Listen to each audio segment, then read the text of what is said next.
Assalamualaikum warahmatullahi wabarakatuh.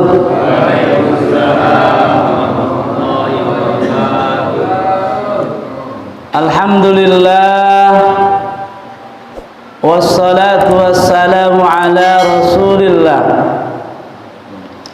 Sayyidina Muhammad ibn Abdullah wa ala alihi wa sahbihi wa mawalah. Amma ba'du. Qala Allah Ta'ala fil Qur'anil Karim, A'udzu billahi minasy syaithanir rajim.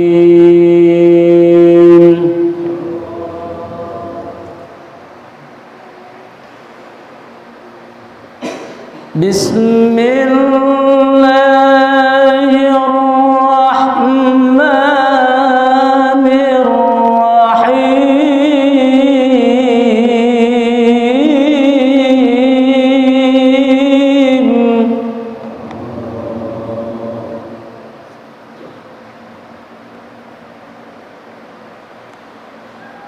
Ya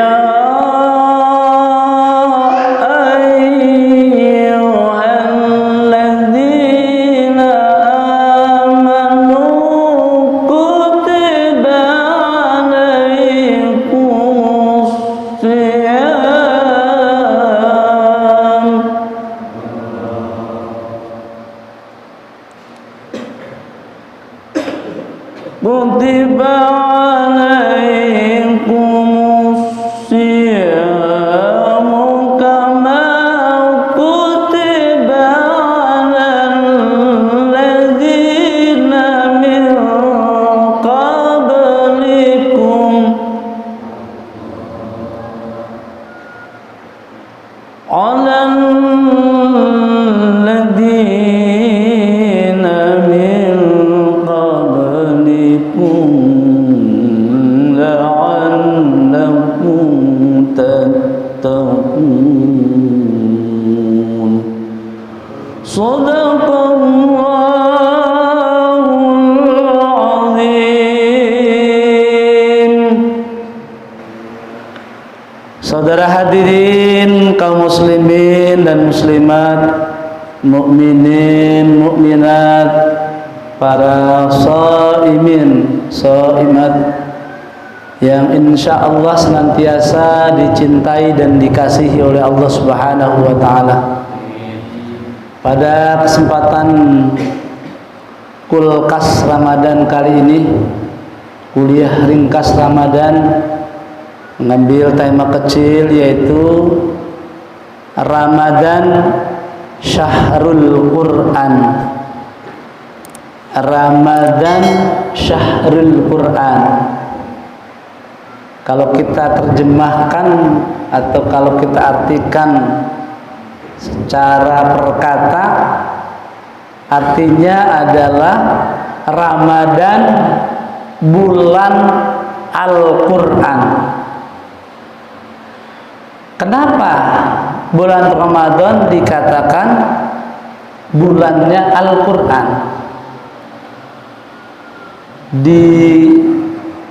Dijelaskan di dalam Al-Quran di surat Al-Baqarah ayat yang ke-185.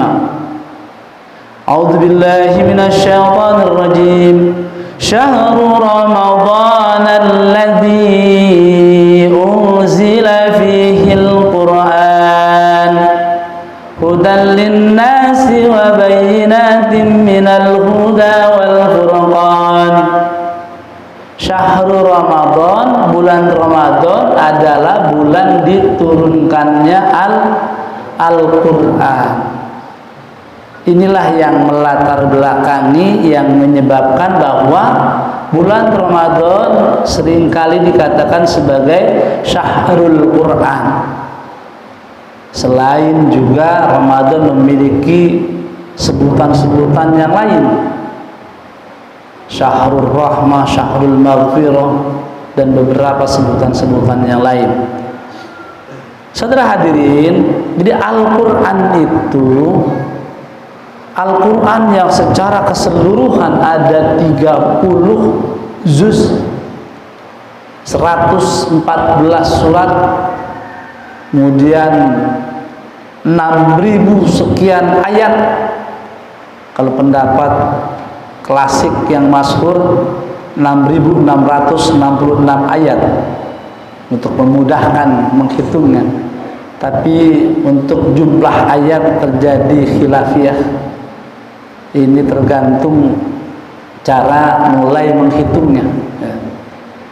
Nah, jumlah Al-Quran yang seluruhnya 30 juz itu diturunkan peristiwanya pada bulan Ramadan, persis bersamaan dengan peristiwa Lailatul Qadar atau peristiwa turunnya Al-Quran, dikatakan nuzulul Quran.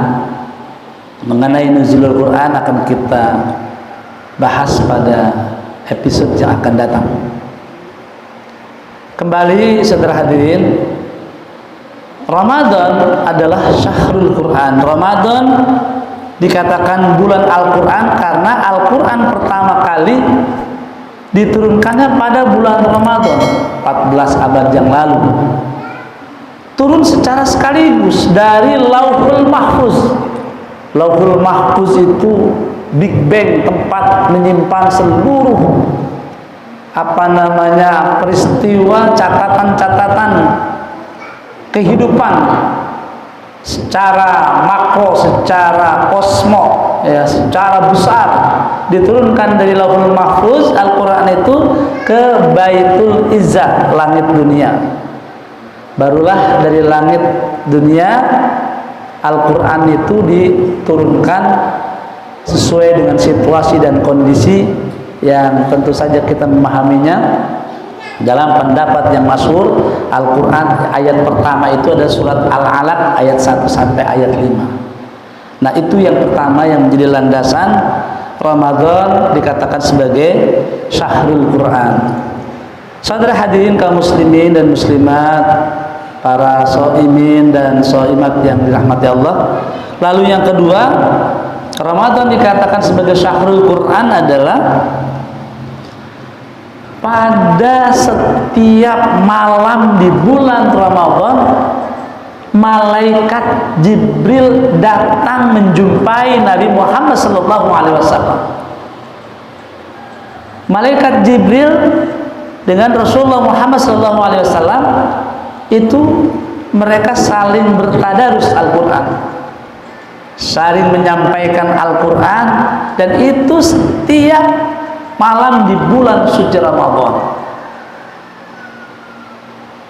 Nabi kita di bulan suci Ramadan begitu giatnya, yaitu untuk selain membaca sekaligus juga mentadaburi Al-Quran, mengaji serta mengkaji ayat suci Al-Quran. Saudara hadirin kaum muslimin dan muslimat yang dirahmati Allah Subhanahu wa taala, lalu mengapa Ramadan dikatakan sebagai syahrul Quran?